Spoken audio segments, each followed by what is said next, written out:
Hi, hello. How are you? Welcome to my YouTube channel. Hope you guys are doing okay and taking care of yourselves. So, let's get into it.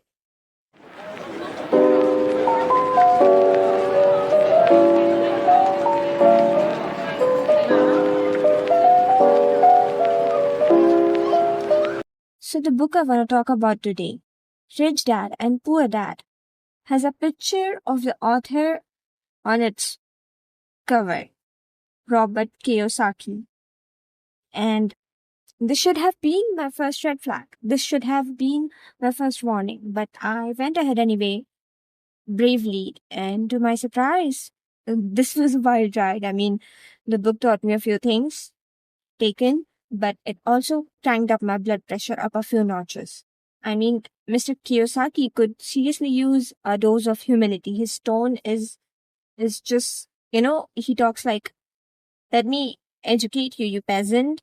I know best. Now bow down to me." And don't get me started on the way he endlessly repeated his so-called financial wisdom. I mean, by chapter 3, I was begging for mercy.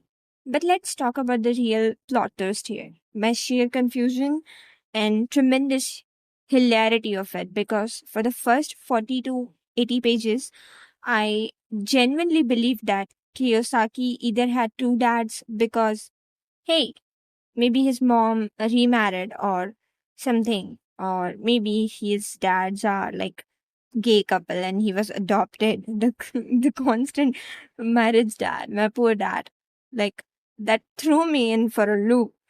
And it was revealed later on that his biological dad is his poor dad, and his friend's dad is actually the rich one. I mean, you could have just called him rich uncle.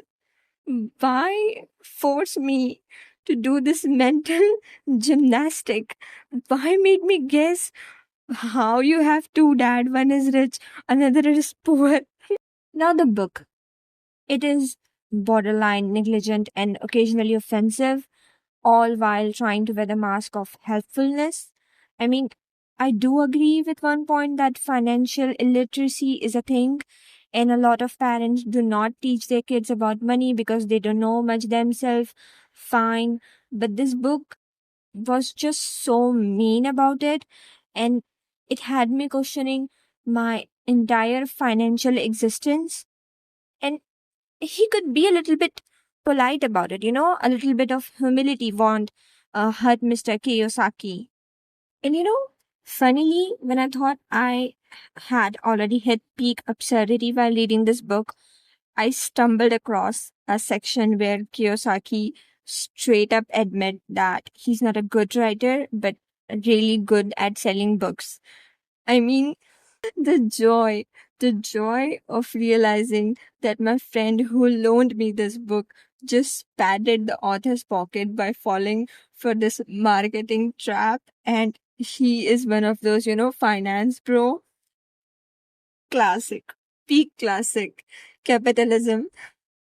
As long as we are on this capitalistic trap set by Kiyosaki, I think it's my moral responsibility to give you like the nuggets of wisdom from this book so that you might not need to buy this book or read this book. So here are the golden nuggets. First one, when you owe something, it either makes you money or costs you money. A business or royalties. Good. A house or a car? Prepare for expenses.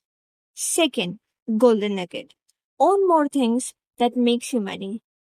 Golden nugget, relying on wages means you'll be stuck in the endless loop of needing, earning, and spending money. That's it. That's the big message of the book. Do not waste your money on food or something that makes you happy.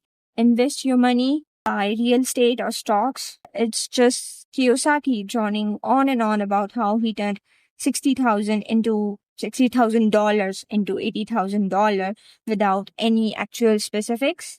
So thanks for that, Kiyosaki. Let's not forget his little rant about a young writer who wasn't discovered yet. His advice to that daughter: take a marketing class, because apparently it's not about talent, it's about how well you can sell your stuff. Hence why Rich Dad Poor Dad is a bestseller. He knows marketing. Writing, he does not know that. He just knows marketing. In short, the book should have been maybe 100 pages instead of 200 pages. This book just drags, repeat itself, summarizes chapter only to repeat the same points in the next chapter. And the grand takeaway from this book is that invest in things that makes you money, not things that suck it out of you. That's it. Rest of it, it's just mostly filler, recycled nonsense, or straight up offensive stuff. That's it. Fun fact, in this book, Kiyosaki talked about his personal hero. Can you guess? It's Donald Trump. Let that sink in.